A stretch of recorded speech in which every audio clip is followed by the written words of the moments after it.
Welcome back in. On Thursday, the Supreme Court held a special session to consider whether Trump is immune from criminal prosecution. He says he is for official acts he made while he was president. And during oral argument, the Supreme Court focused on the role of the presidency. Presidents have to make a lot of tough decisions about enforcing the law, and they have to make decisions about questions that are unsettled, and they have to make decisions based on the information that's available. Do you really, did I understand you to say, well, you know, if he makes a mistake, he makes a mistake, he's subject to the criminal laws just like anybody else? You don't think he's in a peculiarly precarious position? You seem to be worried about the president being chilled. I think that we would have a really significant opposite problem if the president wasn't chilled. If someone with those kinds of powers, the most powerful person in the world, with the greatest amount of authority, could go into office knowing that there would be no potential penalty for committing crimes.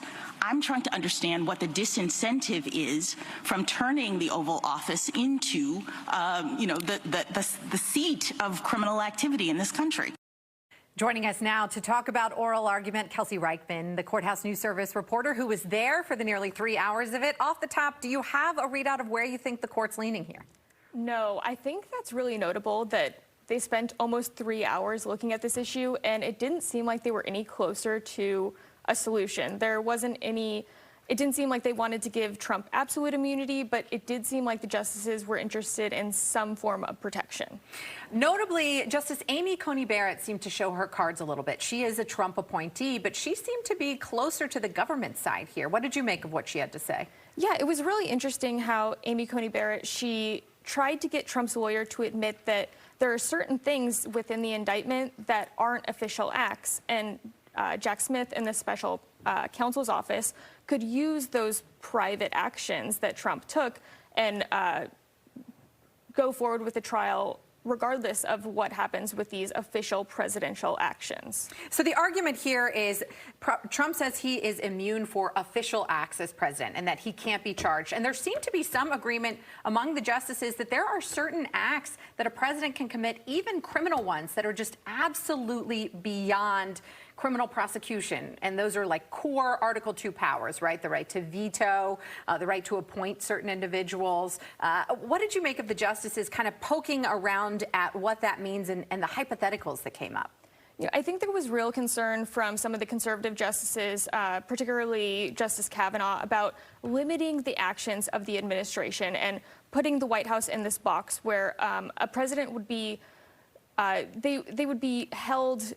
They couldn't. Constrained. Yeah, they would be constrained, and they wouldn't be able to act as an administration needs to, and as the country needs a president to act. Right. The idea here is that a president can act boldly and needs to be able to not second guess himself and worry about the possibility of criminal prosecution when he's making, really important in the moment decisions about national security and other issues. You bring up Justice Brett Kavanaugh, which I thought was also interesting. You never know where he's necessarily going in to an oral argument, but he worked for President George W. Bush, and he had some pretty clear thoughts about protecting the office of the presidency. He said, I'm not thinking about this case. I'm thinking about the next case. What did you make of him showing his cards? Do you think that's where he's going, or do you think that was just a part of the oral argument performance? It's hard to say. I think it might be likely that he will write something about his views because he clearly has very strong views on this topic. And that's really interesting because he does have experience in an administration.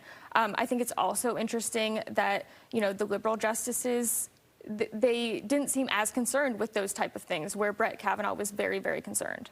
Yeah, the liberal justices, as you heard Justice Ketanji Brown Jackson talk about, I'm actually worried about the opposite problem that we were just talking about. You're worrying about a president being chilled. I'm worried about a president thinking that he's above the law and can commit any crime with no consequence. I want to ask you about timing here, because you have covered the Supreme Court for a while. They have moved quicker than this in the past when there are emergency requests, right? Yes, notably in President Nixon's case, the court can move fast when they want to. They have chosen not to move that quickly in this case, and that will affect Trump's trial. The trial was supposed to start in March.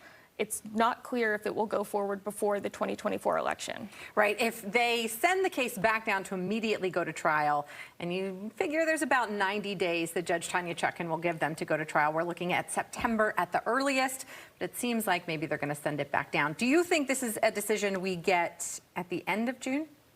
I think that might be likely, but we really never know what the Supreme Court is going to do until they do so.